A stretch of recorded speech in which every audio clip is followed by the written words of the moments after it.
Today we are going to talk about two things, identity and positioning.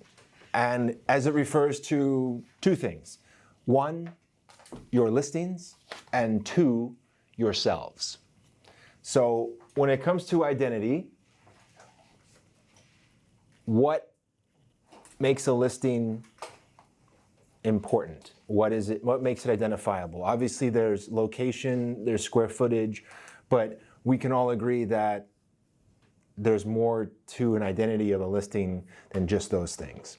And so when you're putting the listing description together, when you're thinking about how to describe it, what it comes down to is what lifestyle does that house give its occupant, its owner, versus another house? What identity does it have, right? I like to talk about like airlines or car rental companies. So like, what's the difference in identity between American Airlines and United and Delta? I mean, they're all major airlines. What's the identity difference between them? I'm sure each of those companies has in their mind how they're different from everybody else, what their identity is. Same thing with like car rental companies. What's the difference between Avis and Hertz and Dollar and everyone else? You know, is there a difference? And what is it? Then when it comes to ourselves, I want you to think about who you are as an individual, as a person, and who you are as an agent and what you want to be identified as. The more specific and the more in-depth you can be with establishing your identity, the easier things will become, because then we're going to talk about positioning. And positioning is where you land in the mind of a consumer. That's the basic definition of positioning.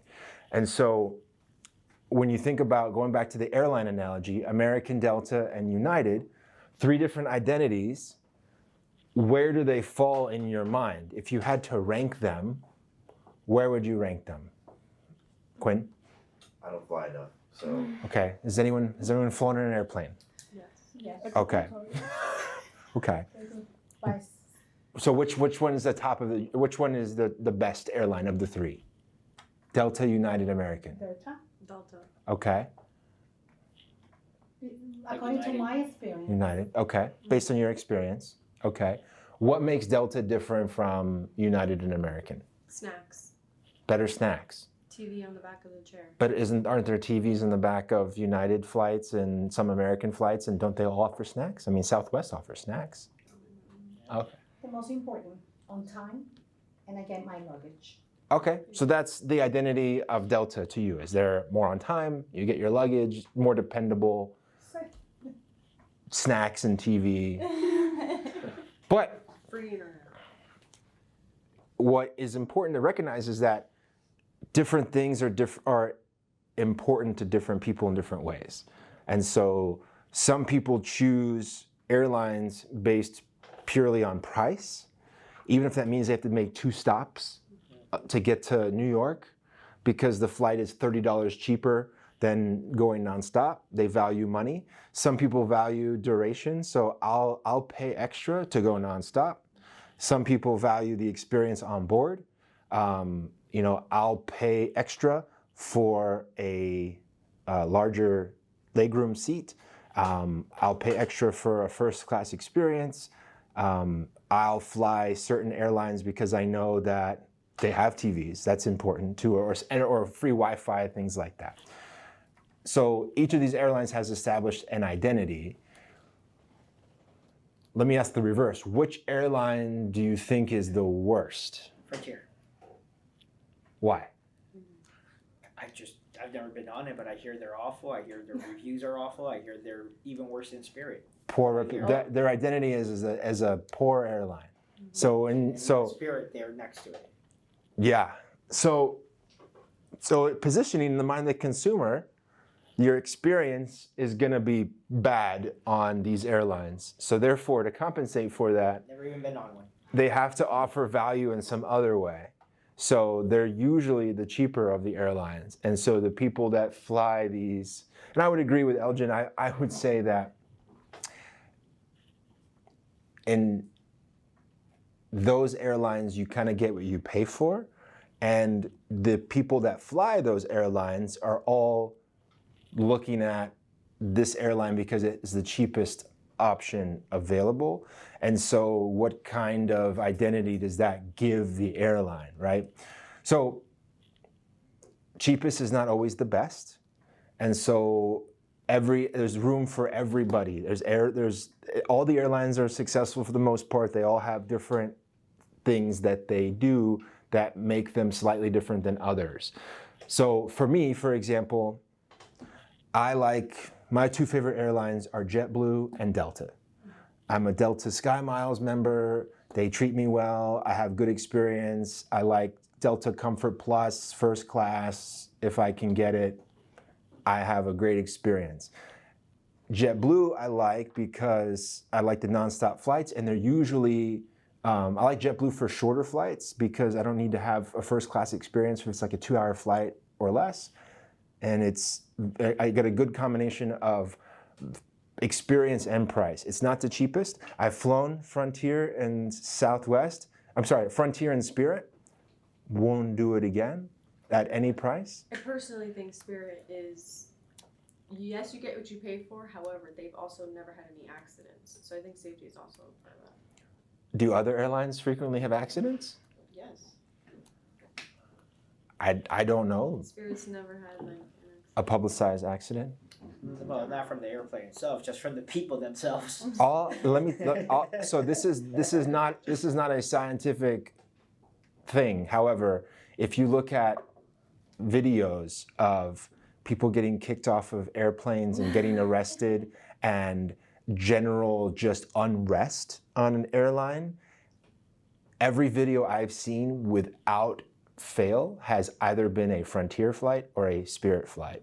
Every once in a while you get a Southwest flight thrown in there, but what those airlines have in common is those are usually the economy choices. And so, think of, there's a certain class of airlines that is the Walmart, a certain class of airlines that is the Target, and then a certain class of airlines that is like the, Erewhon.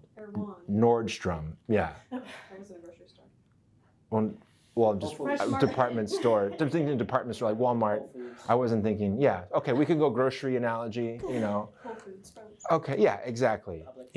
Where people are still getting the same head of lettuce, but they're happy to pay $3 more because of the experience, because here shopping is a pleasure and there shopping is a pain. And so that's all about identity and positioning. So these are how different brands have chosen to identify themselves and the position they're hoping to capture in the market. Okay, simpler one. Name 2 brands of soda. Coke and Pepsi. Thank you. If you try to name a third one, it's harder to name a third one. But everyone can think of Coke and Pepsi, right? Positioning. In the mind of the consumer, these companies have spent hundreds of millions, billions of dollars for one thing and one thing only, and that is to keep a position in your mind. And so when you're looking for a soda option, you are choosing their brand, right? So they are trying to position yourself. Where I'm getting at is, as real estate agents, we need to figure out who we are, what our identity is, and what makes us different than everybody else. And you want to be different, and you want to figure out who you are because you're trying to position yourself in a certain way. What is the mistake that agents make? The largest mistake that agents make is that they want to be all things to all clients all the time. So it drives me crazy when I see people with ads. If you're buying or selling or leasing or buying land or a timeshare or, call me. No, nobody, that doesn't land like anything. The reason that there are like Pepsi and Coke, within Pepsi and Coke, they have like 50 brands of other sodas and drinks. The reason why is because not everyone drinks one thing all the time. Like people like variety. People identify with one thing over something else. Even with waters, there's 50 brands of water. It's water. It's all the same thing. You have to figure out how to separate yourself and decide who you are. And then when you do that, then you're able to effectively position yourself in the mind of the consumer that's going to be working with you. So the way that most agents do that successfully is to choose a niche or a specialty. Think of yourselves as lawyers, and there's not too many general lawyers out there. Every lawyer that you see has a specialty of some kind. Now, there are lawyers, and I see this a lot, where they have like 12 specialties. We do personal injury, and we do real estate, and we do, medical, and we do estate planning. I see that, and I said, if that's one guy, he can't be great at all of these things. I'd rather, if I need a personal injury attorney, I'd rather go to someone who's known for doing this and only this all the time. I want a specialist. I don't want someone who dabbles in it. So you think of personal injury attorneys, there's probably 2 or 3 names in Orlando that come to mind. Huh? Morgan, and there you go. Now, do those companies do more than just personal injury? They do.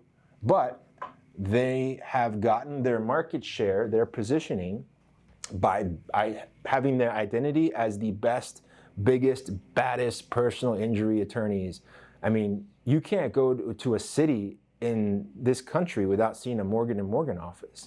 I mean, I've seen them everywhere. Tennessee, Kentucky, New York, New Jersey. A lot. Yeah. I mean, they're the largest personal injury firm in the country now. And so that is based on one identity.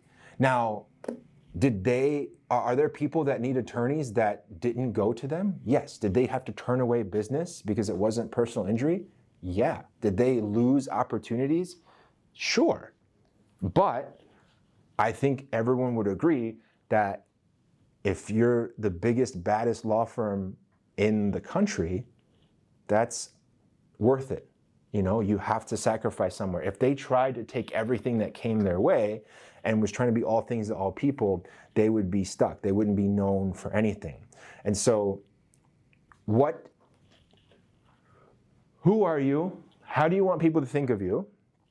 And that is how you determine your niche. And so I want all of you to find something that you can say, this is what I do. This is what I specialize in. This is the type of consumer that I help, right?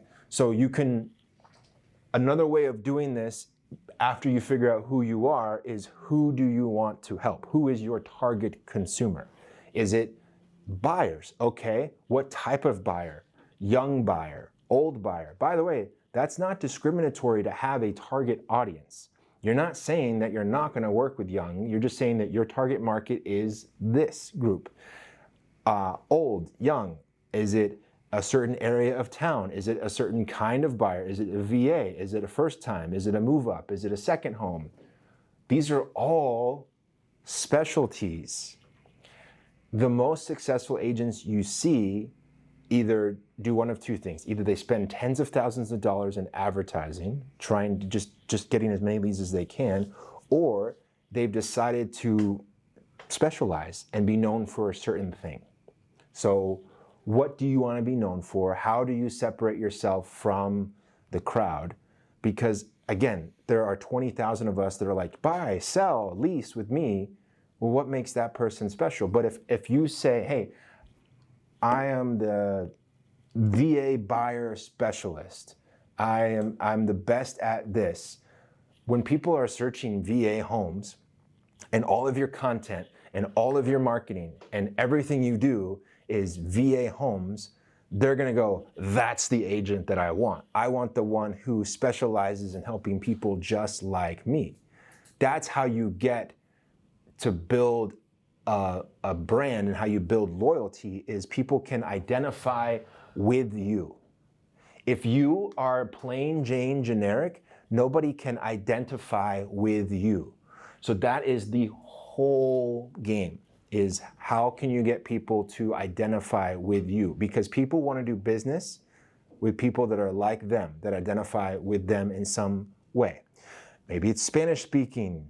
That doesn't mean that you can't help people in English, but you're gonna get residual business. Don't you think every day there are people that call Morgan & Morgan and say, look, I heard you guys are the best in personal injury. Do you know someone that does estate planning? Can you help me with my will? Maybe they have a department for that they refer to. Maybe they refer to somebody else, but they're getting the calls because they're attracting people. And so people may find you and go, I really like him, but he specializes in VA loans. Let me see if he does other things as well. That is the kind of phone call you want to have, because you're attracting people. So think about it right now, and I want you to tell me, based on how we're sitting right now, what is your niche? What do you think that you are the best at? What target market do you want? How do you want people to? If I had to do a position for every agent in this office, what they specialize in, what they're known for, what do you want to be? Allie, what do you think? As of right now, just with the interactions I've had, I would label it as first time home buyer. Okay. Is that what you want? Maybe not long term, but right now, yeah, I think it is. Okay. Is it because you're in the age bracket that most first-time home buyers are in, and so they can more easily identify with you? Yeah. Okay. Is it something you're passionate about? I would say yeah. Okay. Is there something that you do that makes it clear to people that this is what you specialize in? Not yet. No, I would assume my content is diverse, but there are some specific first-time home buyer stuff on it as well. Okay. Diversity is great. Yeah. Not with marketing, because you want to be known for one thing. There's so much noise out there that your message has to be very specific to penetrate through all of the other nonsense that's out there. And so I would suggest, strongly recommend, implore, beg, plead, threaten you to be very specific with all of your marketing. You want all of your marketing, whether someone sees, regardless of what someone sees, you don't want them to just happen upon your first-time home buyer thing. Whatever someone sees about you, you want it to be part of your brand identity, part of who you are. And so you're not going to talk about selling homes. You're going to be nonstop. First-time home buyer, this is what you should know. First-time home buyer, this is what you should know, because then you're going to attract them in droves. So I highly recommend that.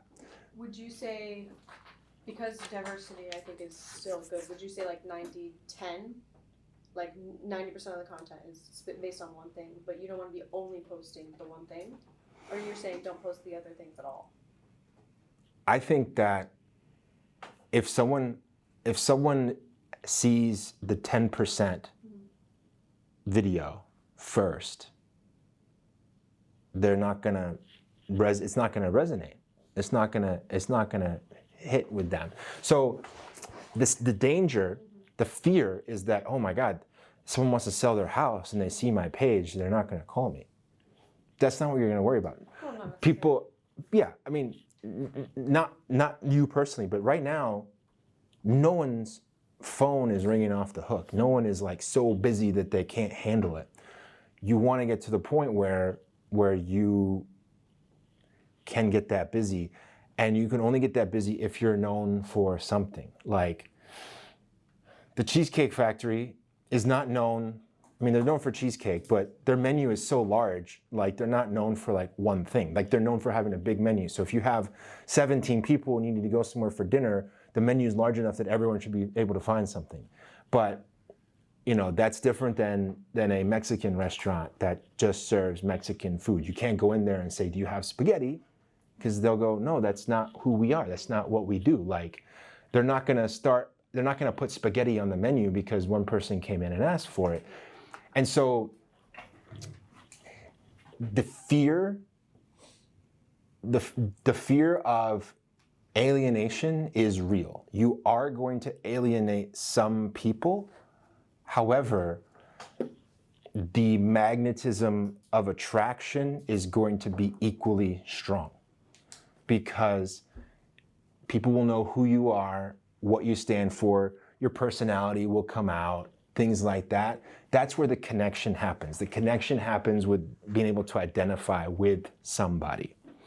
And look, if your personality comes across and all your content is first-time home buyer, they still may reach out to you and say, hey, like I said, I know looks like you specialize in first-time home buyers, but we're looking to sell our home. Could you help us? Then you're getting people that are like almost begging you to work with them. Like, I know this is not what you do, but can you help us? That's amazing. Like, so what about you, Jesse? What is your identity as an agent? I would definitely. And it can be the same as someone else's. It doesn't have to be unique to the office, but. I definitely prefer like sellers over buyers, so like a listing. Okay. That's your preference. Yeah. Listings. What type of listings? I guess just like averagely priced, like nothing too crazy. Like I don't have much experience with like a super mega million house, but like 400 to 600,000, 300, 500,000. Sounds like a question mark is at the end of that. What would you like to be? I just like family homes and stuff. So like So you like the average. yeah. There's nothing wrong with that. I built my entire career on having the lowest average sales price in the office, but the highest total sales. And people would make fun of me because every month at the old company I worked at, Vivian didn't do this, thank goodness, but my previous broker, every month we'd had our team meeting and total sales for the office and then our average sales price for the office. And yours truly brought that number down. And this was in a very like hoity-toity Winter Park, and so the average for the office may have been like 450,000 and Richard's average 325. But I sold a lot. That was my bread and butter. Like I wanted those things. That was my identity. My identity wasn't as a luxury agent. My identity, I was young when I started, so my identity was helping the average to below average buyers. And then what happened was those buyers 5, 6, 7 years down the road became sellers. And so I grew with them. But my identity was this. That was all I was trying to do, was because I thought everyone in real estate wants to be $1 million lister. Everyone.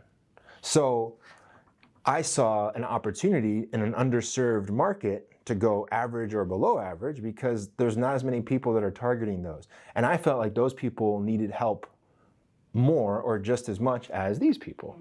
And so, yeah, was I working harder than other agents having to do more transactions? I was, but I also built a larger book of business because, some agents would sell what I sold in 12 homes and it took me 26 houses, but guess what? I had 26 contacts, 26 opportunities for referral, 26 fans. And so that's how my business kind of snowballed. And then as I grew up and I got into my 30s, my people that I worked with, they stayed loyal to me, and then they were buying 200,000 homes, and they were buying $400,000 homes. Now they're buying $700,000 homes. That was my thing. But because I was young, I was 25 when I started, my voice wasn't this deep. It was even higher than this. That's where I started. And so there's nothing wrong with that. So listings, average price point, what location, what area? All over? Yeah, Central Florida, but more specifically, I do like around UCF just because there's like more movement in general. Okay. So you're and I think that's a very great niche. And so now your content can be that now your identity drives your content. So now you need to check your content to make sure that it passes your identity test. And so you have first-time homebuyer content, pass it over to Allie. Here, use this. But your thing should be listings. If you're selling a home in this area, you can do neighborhood features, right? Zip code features, selling home. Because if I stumble upon your Instagram and I start if because people aren't going to watch the videos in the order. Someone might catch a video you made 4 months ago, and then they keep watching your videos. If all your videos are selling, here's how to sell in Oviedo, and here's how to sell in East Orlando, and here's how to sell blah blah blah, and you're featuring different properties and giving people tips and why someone would want to move to this area. Man, this girl knows what she's talking about when it comes to selling this area. That connection, right? You're selling yourself by just who you are, by that identity. Elizabeth. Residential listing and buyers. I found myself. That is, you just said everything. So residential, great, but buyers or sellers? Seller, residential, seller, Listings, okay.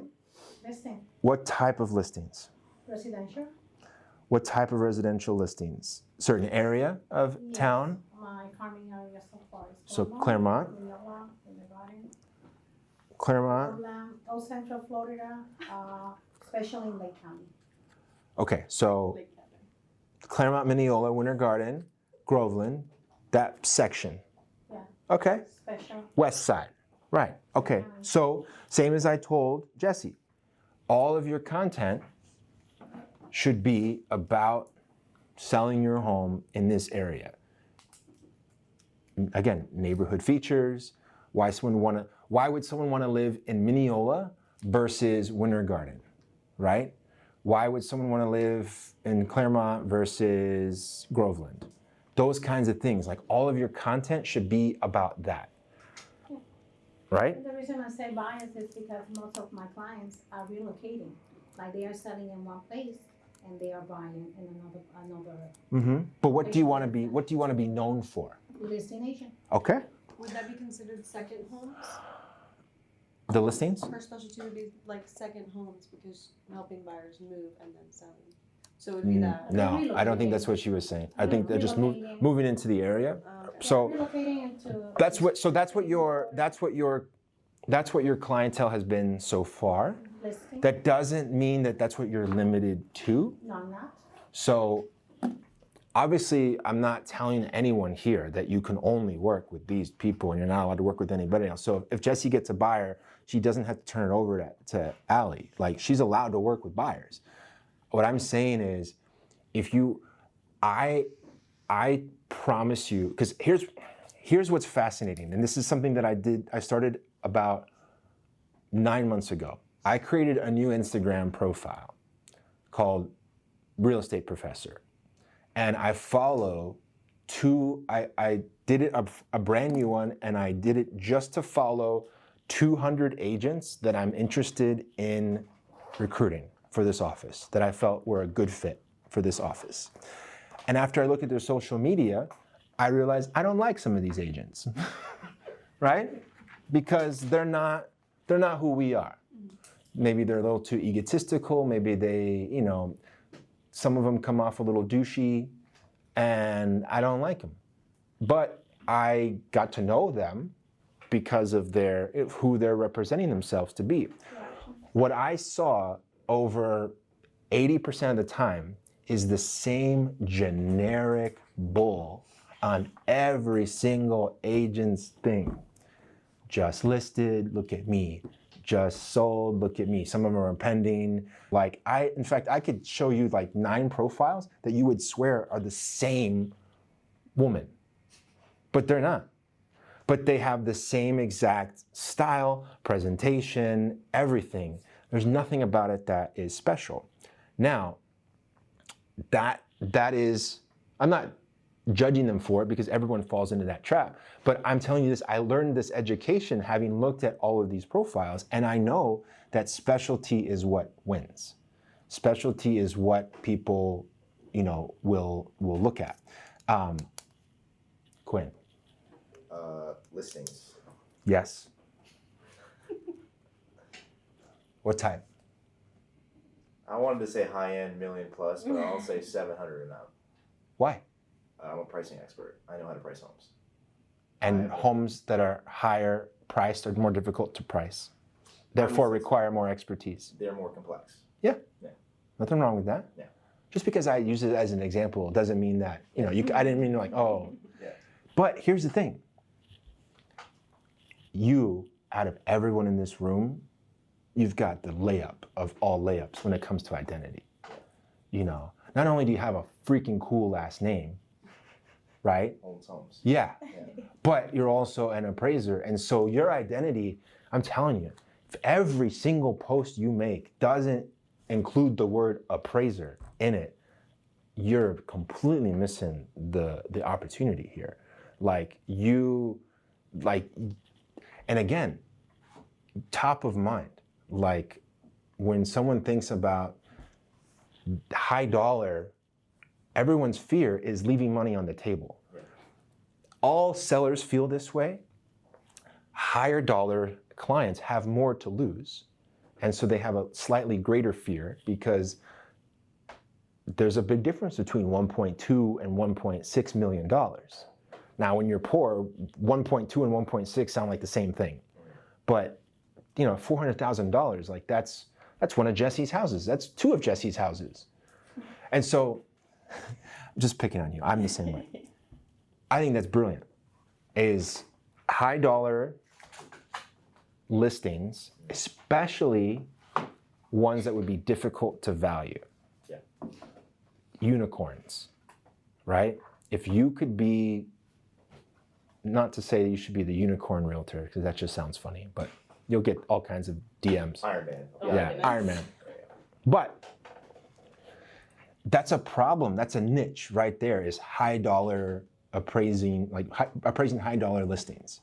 And there's a lot of them in the area that are difficult. Like I called you on one last week, right?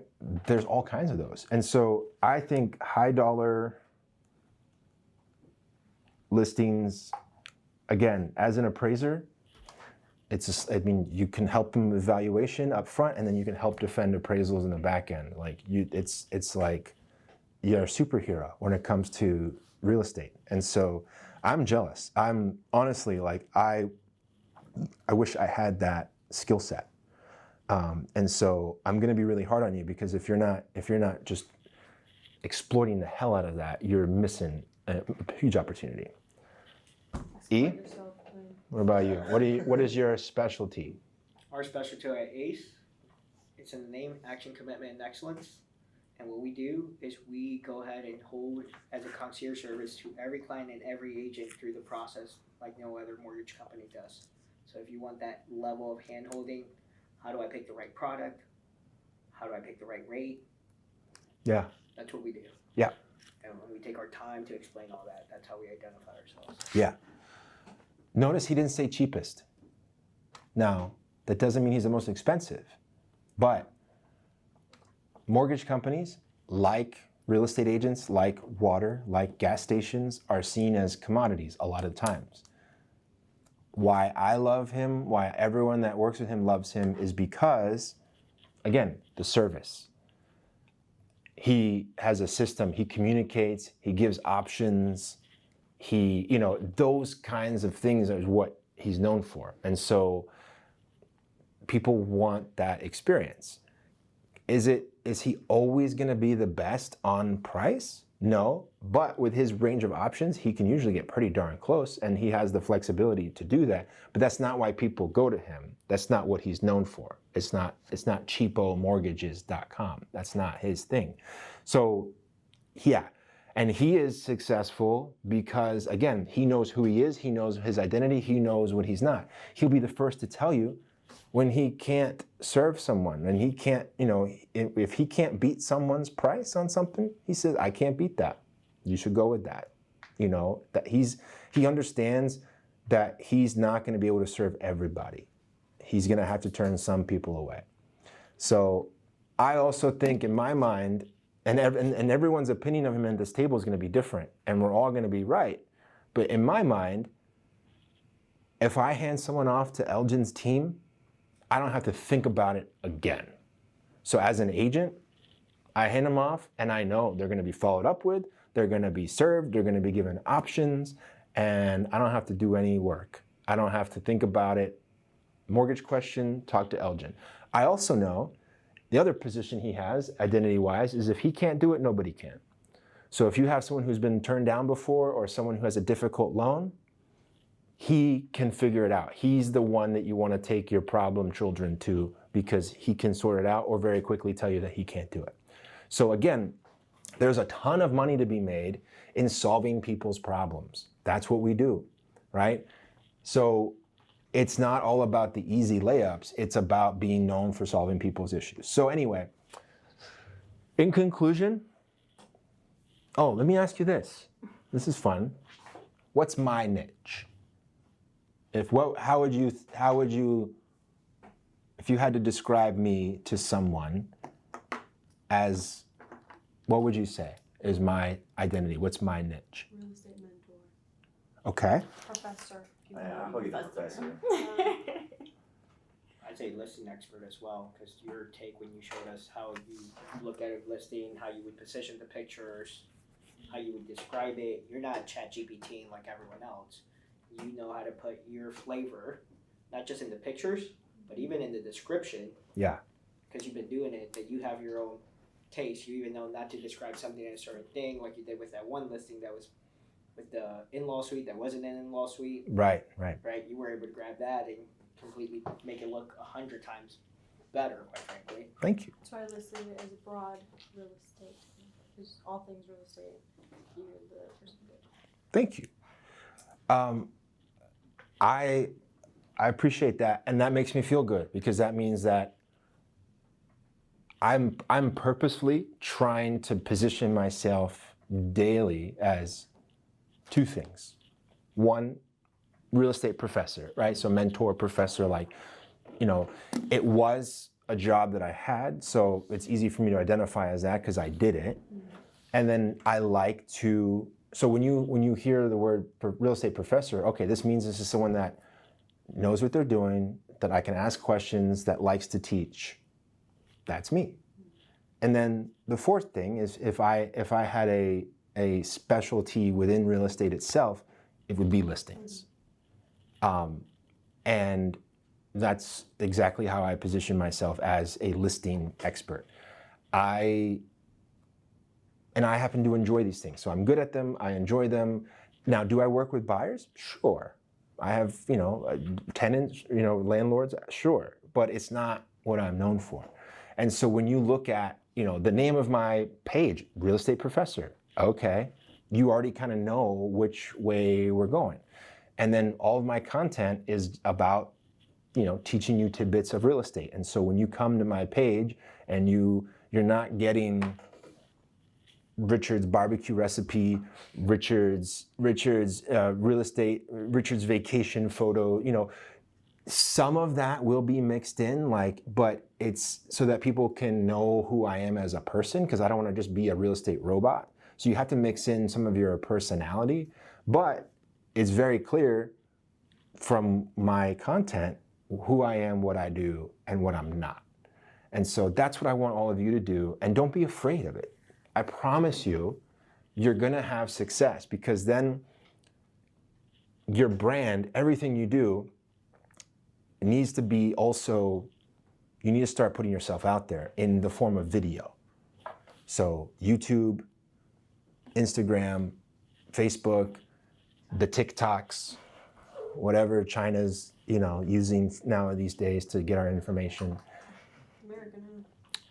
Yeah, you got to put yourself out there, and you have to be known for something, right? Because otherwise, you're just another blah agent who's, look at me, I have a listing, look at me, I just sold, that doesn't give value to anybody.